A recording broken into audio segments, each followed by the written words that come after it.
खुलुमबाय आं public relation पार्टीनि आफादगिरि आरो आं जोबोद मोनसे गोनांथि बाथ्रा लानानै फैदों मानो होननानै बुङोब्ला नोंथांमोननो आं नैबे जिनिसखौ खोन्थागासिनो दङ आरो नैबे आखाइयाव जिहेतु आंनाव मोनसे हेन्डबिल बायदि लेखा फिसा दं नोंथांमोनहा नुदों गुवाहारि होनो बेखौ नो डाउट बे जिनिसखौ आं ओरैनो खोन्थाखै बेयो जाबाय 2003 नि बिटिसि एकर्ड खिन्थु आं बिटिआरनि एकर्डखौ बुंनाङा सिगां बिटिसिनि एकर्डआसो जादों नालाय दा नोंथांमोननो आं बेखौ श' खालामबाय नायदो रायजो राजाफोर दा बेनो बेनि अर्थ'आ जाहैबाय आं फरायनानैबो बुंगासिनो दङ areas under the sixth schedule Bodoland Territorial Council BTC Karbi Along Autonomous District Council at Dima Hasao Autonomous District Council have high autonomy council power. This council have the authority to make law regarding land management, land ownership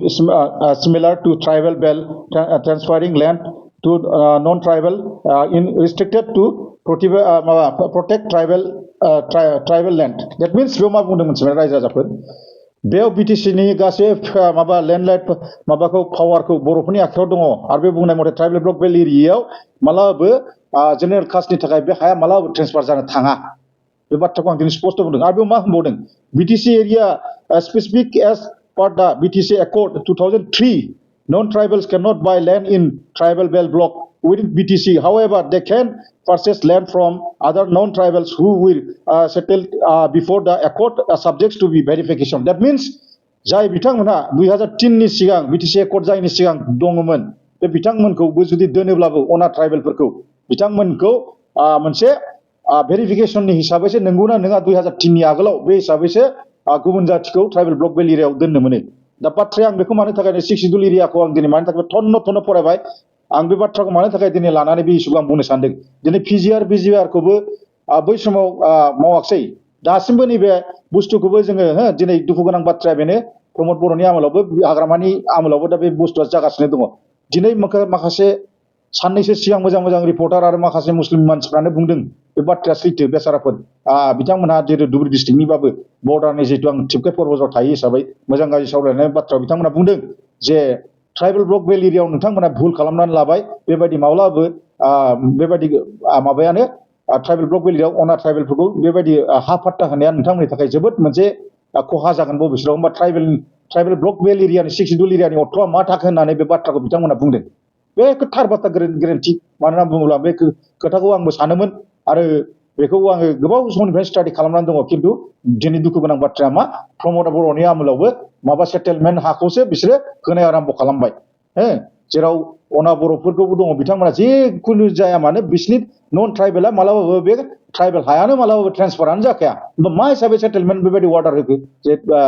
six शिड्युल हा बोरै पाट्टा होनो हाखो आं बेखौ बुंनो हायाखिसै जोबोद जोंनि थाखाय दुखु गोनां बाथ्रा प्रमदानो जाया माने हाग्रामायानो जाया माने दिनै नैबे बाथ्राखौ नोंथांमोना क्लियारलि आं स्पष्ट खोथा बुंनानै होबावगोन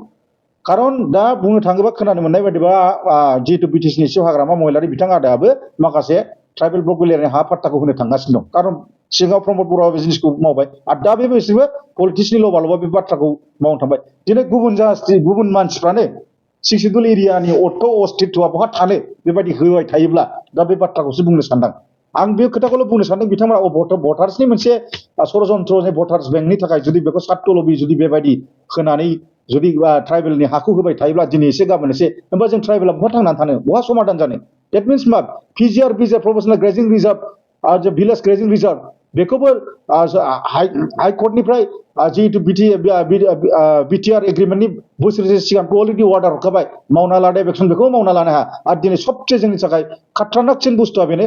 हाग्रामा प्रमद बिथांमोननि दैदेननायाव बे मोजांखौ जायाखसै खारन बिथांमोनहा गुबुन जाथिनि ट्राइबेल ब्लक बेल एरियायाव मा हिसाबै जेनेबा ट्राइबेल ब्लक बेल एरियायाव बिसोर मा हिसाबै बेखौ लेन्ड पाट्टाखौ होगासिनो दं आरो होनो थांगासिनो दं आगोलावबो होबाय मा हिसाबै आं बेखौसो बुंनो सानदों दिनै बिसोरहा मोननायनि अस्तित्वआनो गैया हय बिथांमोना जोंनि एरियायाव साख्रि मावनानै जानो हायो थांनानै थानो हायो मोनथाय दं भटार्स राइट दं गासिबो राइट दं देट मिन्स आं मोनसेल' खोथा होनगोन बाट माबाखौ बिसोरो हाखौ मालाबा लेन्डखौ डिस्ट्रिबिउटर खालामनो हाया बा रानना होनो हाया आं बेखौ सोंलु नाम्बार 7 आव फैदों बहा थांखो होमबा जोंनि रायजो राजाफ्रा खालि प्रमद हाग्रामानि थाखायल' खालि फाग्ला जानाय बायदि भट बिथांमोननि इउपिएल बिपिएफ माने दिनै बे बाथ्राखौ जुदि बिथांमोना साननानै नायाबा सानस'नानै नायाब्ला होमबा बहा थांनानै थानो बेयाव स्पष्ट लिरना होखानाय तत्वआनो आरो खनसे बुंबावगोन आङो area under the 6 schedule Bodoland territorial council BTC Karbi आलं autonomous district council and Dima Hasao बेखौ गासिबो काउन्सिल एरियाखौ होनदों ओमफ्राय नैबाव autonomous district council have high माबा अट'नमि पावार सक्तिया जोंहा दं council power this council have the authority to make law regarding land management, land ownership similar to tribal belt. Transferring land to non-tribal is restricted to protect tribal land. That means स्पष्ट होखानाय तत्वनाय दङ बेयाव खुनु पद जायोबाबो tribal नि हाखौ माला बायबाबो ट्रान्सफारानो जाया होमबा माबे हिसाबाव बिथांमोना दिनै मोनथिनानै बे खोथाखौ मारै बे हिसाबै बिथांमोना बेखौ दिनै गोरोन्थि माबा मा होनो गोरोन्थि खालाम थांगासिनो दङ रायजो राजाफ्रा बुजिदो ओंखायनो आं होनदों मोसा बायदि लिडारखौ हरनांगौ दिनै आं मोनसे बाथ्राखौ बुंगोन बर' रायजो राजाफोरखौ आं मोनसे बुंगोन नोंथांमोना फैबाय थानाय बिसयखौथ' बिधान सभाया आखायाव नोंथांमोनाव 2 मासल'सै पाब्लिक रिलेसन पार्टीनि आफादगिरि हिसाबै आं दिनै बेखौ स्पष्ट मोनसे तत्व खालामनानै चेलेन्ज खालामनानै आं बुंगोन इउपिपिएल बिपिएफनि लिडारखौ हाग्रामा प्रमद महिलारि आदा प्रमद हाग्रामा महिलारि आदा बिथांमोनखौ दिनै बिथांमोना मानो बिदि 1 by 1 मानो मिस्टेक खालामगासिनो दं मा हिसाबै जेनेबा ट्राइबेलनि हाखौ बोरै बोरै बिसोर माबा अस्तित्वहीन खालामनो नागिरदों सोंलु नाम्बार 7 बेखौनो दिनै रायजो राजाफ्राबो खालि नायनानै मजा लाबाय थाबा जानाय नङा हो आं होनदों बेखौनो मास्ट बि एलार्ट बेखौसो होनदों नङाबा otherwise should be become a darkness after 20 years बेखौ स्ट्रंलि आं कन्डेम खालामो बे हिसाबै आं मालाबा बेखौ गनायनानै लानो हाया दिनै गोबाङैनो बर'नि बिथोराव आफाद दङ बाट टटलि फेलार बिथांमोननि साननाया मा बेथ' बिराद दुखु गोनां बाथ्रा जोंनि थाखाय आं बे बाथ्राखौसो दिनै बुंनो थांदों आरो बे अलरेडि होनखानाय दंखायो जे बेयाव BTC area specific as per the BTC Accord 2003 non-tribals cannot buy land in tribal belt block मालाब्लाबो ट्राइबेलनि हाखौ नन ट्राइबेला बायनाय हाया मोनथायानो गैया होमब्लाबो दिनै मा खालामगासिनो दङ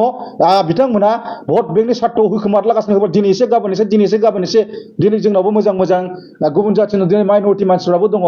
माखासे जों डिसकास खालामनायाव बे बाथ्राखौ बुंदों नोंगौ ट्राइबेला थांनानै थानायनि अस्तित्व दङ दिनै मा अस्तित्व थाबावगोन जेनेबा ट्राइबेल ब्लक बेलेग हाखौनो होबाय थायोब्ला बे जोंनि थाखाय जोबोद दुखु गोनां हु टुक द रेसपन्सिबिलिटि आं होनदों बे Hagrama Pramod there is a similarity person we don't want to be respect that kinds of political leaders this is the truth exactly I will be challenged as part guidelines Indian constitutional. I never been to let it down. That is my responsibility. स्पष्ट खोथा बे बाथ्राखौ बुंगोन बे बाथ्रा मोनसे खोथा दं ना अनेस्टि फेस इन द रं साधुथिया अब्लाबो देरहायो खिन्थु बाथ्राया बेसो रायजो राजाफ्राबो साननांगौ मानो थाखाय थैनाय बायदि थागोन दिनै स्पष्ट बादि बे दिनै पिजिआर हख्रावगासिनो दङ मानो रायजो राजाफ्रा बुजियाखै दुखु गोनां बाथ्राया बेखौ मा नोंथांमोना इन्जय लानो फैदों नामा बेखौ नुनानै जोंनि बर' रायजो राजाफ्रा इउपिएल बिपिएलनि भट होग्रा ओंखायनो आं बुंदों लख्रा बायदि केन्डिडेटखौ होनांगौ आं दिनै पाब्लिक रिलेसन पार्टीनिफ्राय आं दिनै मोनसेल' खोथा बुंगोन नोंथांमोना 2026 आव फैबाय थानाय दानाव नोंथांमोनहा जुदि मोजां लिडारखौ दैथाय हराब्ला हेमन्त बिश्व शर्माया जुदि नेक्स्ट टाइम चिफ मिनिस्टार फैबाय थानाय दिनाव जायोब्ला देरहाखांनायनि उनाव नोंथांमोनखौ थेरा बेरा खालामगोन इउपिएल बिपिएफनि लिडारा गोसोआवनो खोनासंब्ला जेरै मोनो ओरै बाहायगोन बेखौ आं भबिष्यतबाणीखौ नोंसोर दिनै होनानै थांबाय जुदि नोंथांमोना फैबाय थानाय दानाव जुदि नोंथांमोनहा जुदि मोजां लिडारखौ दैथाय हराब्ला देन बे टटेलि बे होनबाथाय डाउन जाजोबगोन जोंनि जाथिनि थाखाय दिनै दुखु गोनां बाथ्राया बेसे पिजिआर हाखौबो जोङो फ्रि खालामनानै लानो रोङा एभिक्सन खालामनांगौखौ अर्डार फैखानायखौबो डेट मिन्स मा प्रमद बर' हाग्रामा महिलारि बिथांमोना मा फिसा हा राननायनि थाखायसो आराम्भ खालामदों होमबा दुखु गोनां बाथ्राया मा रायजो राजा बर' जाथिया बुजिदो बहा गोमानानै थाखो दिनै बे बाथ्राखौसो आं बुंनो थिनदों पाब्लिक रिलेसन पार्टीनि आफादगिरि हिसाबै आं स्ट्रंलि कन्डेम खालामो I don't want to be supported that issue yes बे बाथ्राखौसो आं बुंनो सानदों दिनै दुखु गोनां बाथ्रा जाथाया मा जानानै थांगासिनो फैबाय थानाय दिनाव जों बोरै थांनानै थानो हागोन फिसा फिसौ जोङो बे बाथ्राखौ दिनै ट्राइबेलनि हाखौ जों अस्तित्व बेबायदि राननानै डिस्ट्रिबिउट खालामबाय थायोब्ला बेयाव होनबावदोंसो बाथ्राया मोनसे लास्ट खोथाखौ होनबावदोंसो बेयाव 2003निफ्राय सोरबा जुदि बखबा खालामनानै दङ साल जारि खालामनानैसो इनभेस्टिगेसन खालामनानैसो बेनि प्रुफ होबावगोन डेट मिन्स लेन्ड पाट्टा होगोन होमबालाय 2003नि सिगां गासिबो इलिगेल बे 2012 दावराव जानाय हाबसननाय माखासे थानायफोरखौबो होमबालाय गासिबो होजोबदो होमबा बिटिसि ट्राइबेल ब्लक एरियानि अस्तित्वआ बहा थांखो ओंखायनो रायजो राजा बर' माहारिफोर आइफोर बिटिसिनि आं मोनसे स्पष्ट खावलायो नोंथांमोना मोजाङै साननानै ला टाइम दं दासिमबो टाइम मावनानै ला येस नोंथांमोना जुदि आंजों दंबा डिफिनेटलि आङो फाइट खालामगोन खिन्थु 2026 आव मास्ट बि नोंथांमोना आंजों सापर्ट खालामनांगोन बे खोथाखौ आं बाथ्राखौ बुङो गोजोन्थों